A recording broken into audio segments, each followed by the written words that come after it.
Isang paalala, ang susunod na kabanata ay naglalaman ng mga salita at pahayag na maaaring magdulot ng takot, pangamba at pagkabahala sa mga nakikinig, lalo na sa mas nakababatang gulang. Huwag mong patuloy kung kinakailangan. Tuloy po kayo sa ikasyam na gabi ng San Telmo Society. Ngayong gabi, ay hatid ko ay dalawang kwento mula sa mga kasama natin sa campsite. Ang unang kwento ay mula kay Jen, na babasahin sa atin ni Belle mula sa Lisbon, Portugal. Katambal nito ang episode ng San Telmo Society Part 7 na inilabas noong July 23. Halina at sumama na kayo sa aming kwentuhan.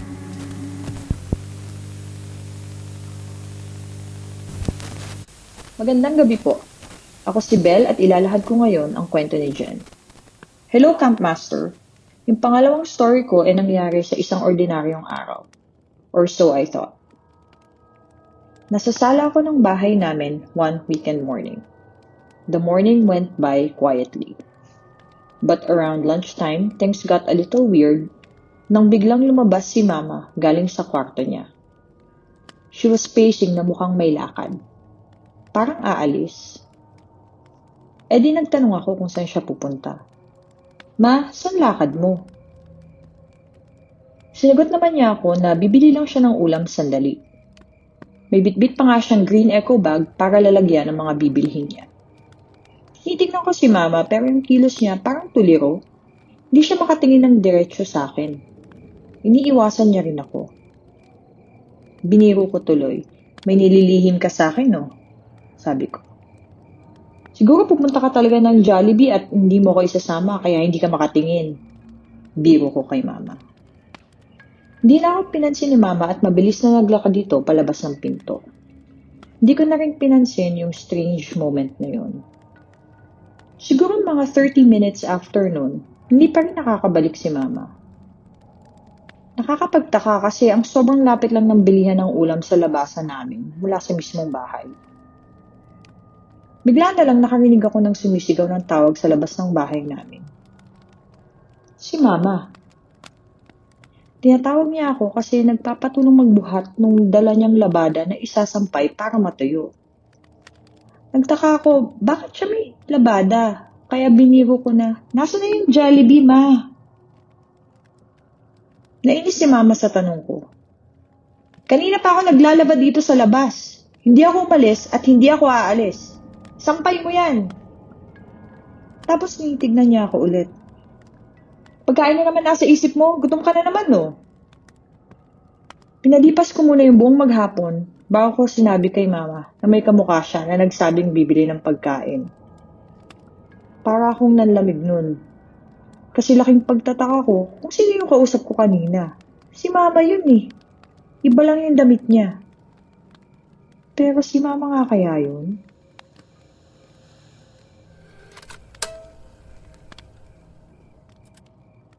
Ang bahay nila dyan ay maaliwalas at yung tipo ng bahay na hindi mo akalain na pupuntahan ng mga hindi nakikitang nilalang. Nung naalaman ko yun, mas kinilabutan ako. Hindi ba't natural lamang sa mga tao na maging mapagmatsyag at maging maingat kapag nasa ibang lugar? At lalo na kung nasa dilim. Ngunit kung ikaw ay nasa sarili mong tahanan, pero ikaw ay nakararanas ng mga gantong tagpo, hindi ba't mas nakahihilakbot na isipin na ang tanging lugar kung saan ka nakitara ay napapasok na pa nga nagpapanggap?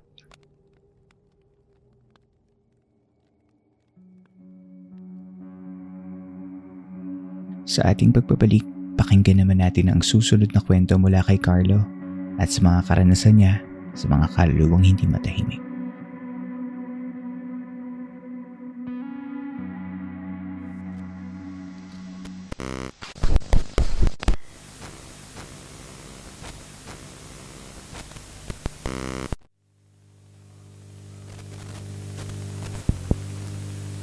Sa pagbabalik ng Philippine Camper Stories.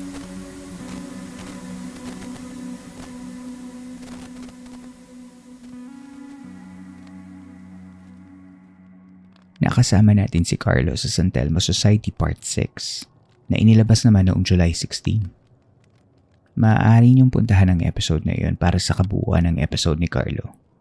Sa ngayon, pakinggan naman natin ang isa pang bahagi ng aming usapan.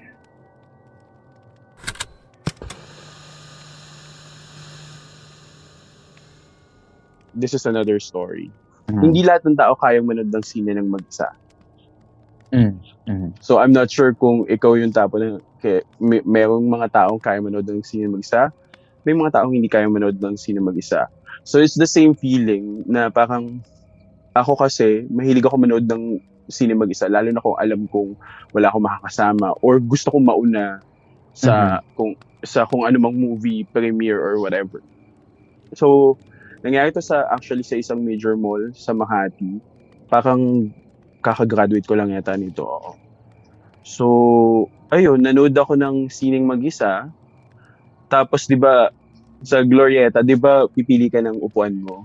Di ba, ganun doon? So, pumili ako ng upuan. Hindi siya yung parang katulad sa SM minsan na parang come and go lang yung tao. So, pumili ako ng upuan, sabi ko sa gitna. Sa baba, sa gitna, to be exact. Okay. Well, technically, sa Glorieta naman, Isa lang naman yun eh. isa lang naman yun, oo. So, doon ako sa gitna. Tapos, syempre, pag sa gitna ka, di ba, minsan, either doon ka sa left or right na aisle, papasok. So, I had that eerie feeling na parang, parang kakaiba pagpasok ko doon sa loob ng sinehan. Syempre, dark na siya. At saka mahilig kasi ako manood ng trailers. So, bago pa man magsimula yung movie, nandun ako 15-10 minutes before. Kasi gusto kong maabutan yung mga trailers. Ang kinaiinisan ko pa sa trailers is kapag yung trailer ng horror movie, kasi hindi ako nanonood ng horror. Siguro this is another thing to highlight. Since alam kong may third eye ako, I want to be in touch with reality. Na parang ayokong, pag nanood ka kasi ng horror, baka pwede mag-manifest ng imagination. At saka hindi ko na alam kung ano yung reality versus malikmata or reality versus na-imagine ko lang siya. As much as possible, ayokong manood ng horror. Kaya pag yung lumalabas na trailers ay horror, nagpe-pretend ako na natutulog kahit naririnig ko. Para lang hindi mo siya ma-visualize. Oo. Yes. So, since doon nga ako sa gitna nakaupo, so ako yung isa sa mga unang dumating. Pero there were only a few moviegoers na rin dumating ako. So yung dinaanan ko, wala pa. Ano pa lang siya, blank. Empty seats pa siya. So nakaupo ako doon, nanonood ng trailer, tapos hanggang sa napansin ko na parang, madaming, I think second to the last full show siya. Sabi ko, parang madaming nakaupo yata. Ang hindi ko pa makakalimutan nun, it's Superman Returns. I was just minding my own business, pero naramdaman ko na parang may eerie feeling din, spooky air.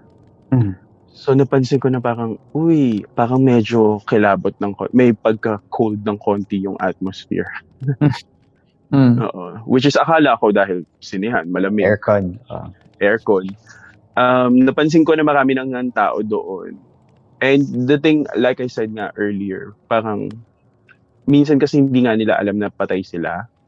So parang they go on with their daily lives o kung ano man yung habits nila, hobbies nila, yung pa rin yung ginagawa nila.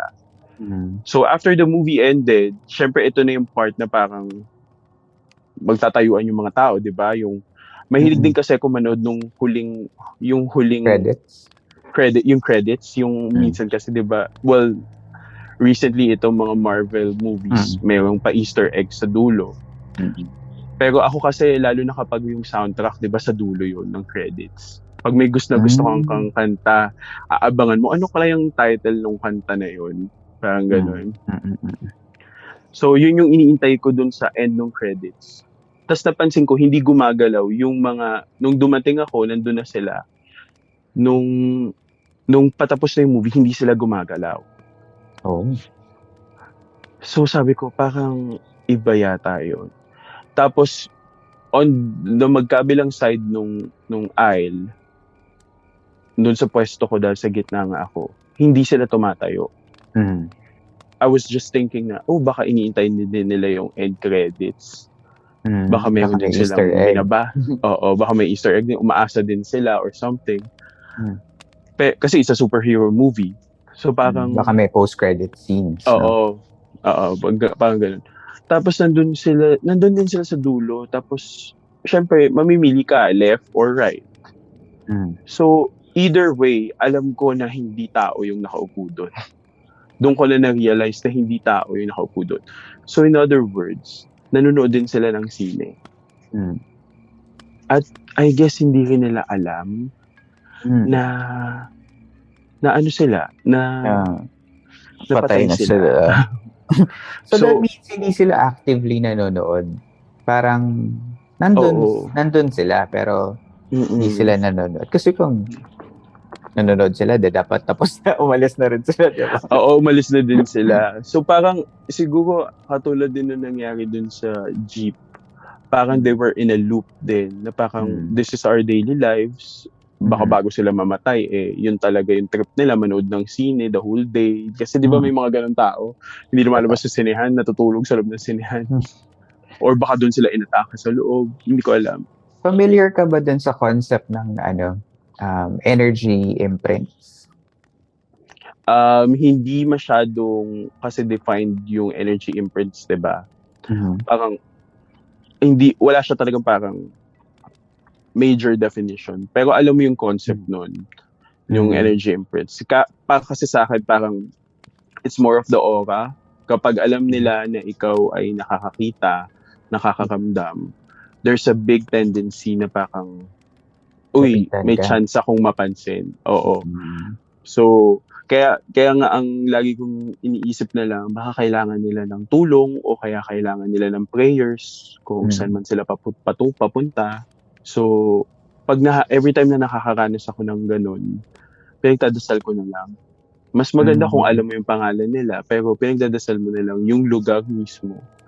Tsaka kung ilan man yung nakita ko doon, pinagdadasal ko na lang. Kasi baka, yun nga, kailangan nila ng tulong at walang nagdadasal para sa kanila, kaya hindi sila makamove on.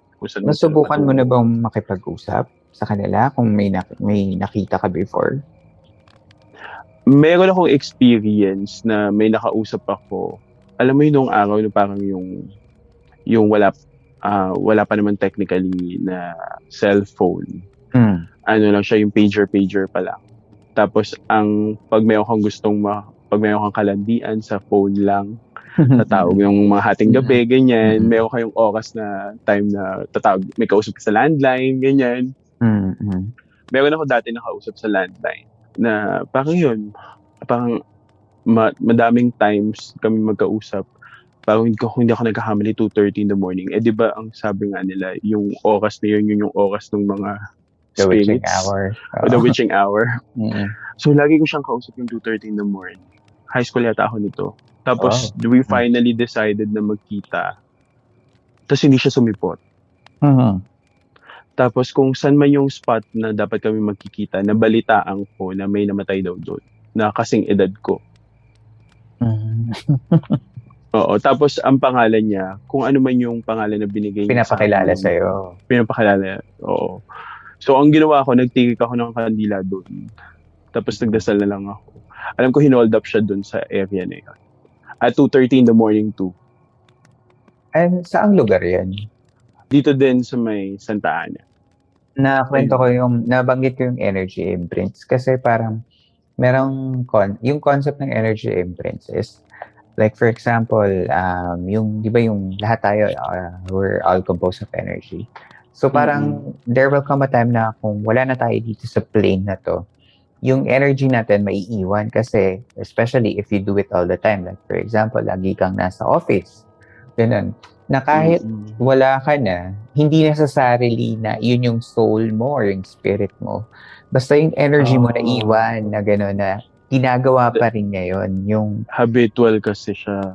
Parang naiwan lang yung energy na yun. It's imprinted in that particular moment, that particular place. Pero hindi siya totoong yung essence mo, kumbaga. Parang maybe you have passed on.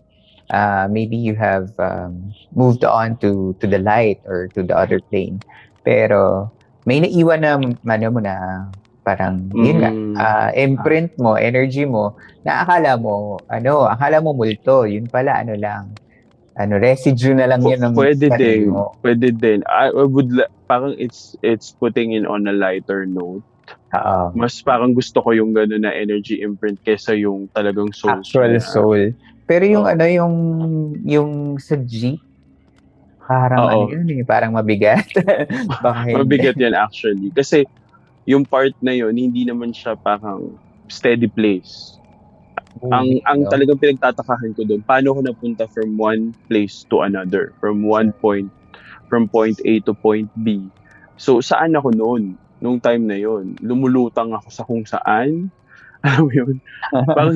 Parang hindi, yun ang hindi ko ma-explain. Kasi yung sa sinehan, pwede ko ma-explain kasi pwedeng sabihin na, yun, malikmata mo lang yung imagination mo lang. Kasi di ba may naglilinis naman? So pwedeng sabihin na naglilinis, wala ako nakita. Totoo. Pero yung dun sa jeep na hindi ko ma-explain paano ko na dun sa tanong nga natin, diba, saan ka Nag-transport nanggaling? ka talaga. Oo.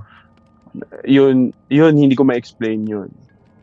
Grabe yun. Para alam mo yung konsepto na pag namamatay ka sa river of Styx, di ba laging sa mga mythology, laging river yung laging river, may or any bodies of water. May ferryman na sa Roman tsaka sa Greek yun parang sa Odyssey. Sa Odyssey nabasa ko yun. Yeah, sasakay ka sa boat. Story.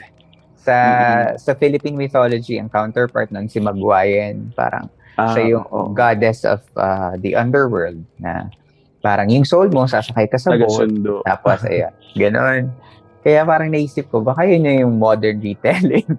Baka tapos na yung boat, jeep na ngayon, tas nasakyan. Jeep na ngayon. Since nagbayad ka, pwede ka. Ayun din yung isang part. Nagbayad ako, may nag-abot ng bayad ko. At as in, nagkaroon ako ng interaction. Hindi ko lang siya yung nakita. At saka yun yung nag-break nung moment na yun. Teka, ba't ka nagbabayad? So, to parang wala naman nagbabayad dito Next time, marami pa akong pwedeng ma-share. Salamat sa mga nakikinig. More power.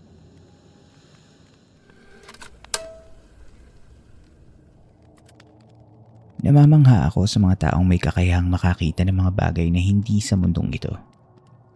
Hindi ko siguro kakayaning isipin kung ako ang may kakayahan na ganoon. At baka hindi ko lubusang maisip kung ang mga nakikita ko ba ay gawa ng katotohanan, gawa ng aking kakayahan, o kaya gawa na lamang ng aking isipan.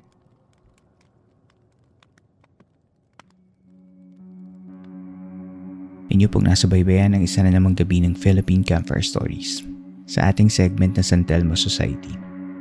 Salamat kay Belle sa pagbabasa ng kwento ni Jen at salamat kay Jen sa pag-share ng kwento. Salamat din kay Carlo sa isa pang storya na napakinggan natin ngayong gabi. Ang kabilang mundo ay isang hiwaga para sa karamihan. Ang mga kwentong ito ay nagsisilbing silip sa kung ano man ang mayroon doon. Sana kahit paano sa pakikinig ninyo sa karanasan ng ibang mga tao ay may matutunan kayo. At kapag dumating ang araw na kayo naman ang nakaranas ng mga gantong klaseng kwento, mas kampante na ninyo itong mahaharap. Kung gusto niyo maging tagapagkwento sa ating podcast ay mag-email lamang sa campfirestoriesph@gmail.com. Salamat sa mga sumusuporta sa ating campsites pamagitan ng Patreon at ng Ko-fi. Ang ating mga Patreons ay natutunghayan ang episode na ito ng mas maaga. Puntahan lamang ang show notes ng episode na ito para sa Patreon at Ko-fi at kung gusto niyo ng early access. Ang inyong suporta ay labis kong kinasisiya. Muli, maraming salamat po sa pagbisita at pagsama ninyo sa ating campsite. Hanggang dito na lamang po tayo ngayong gabi at hanggang sa susunod nating kwentuhan.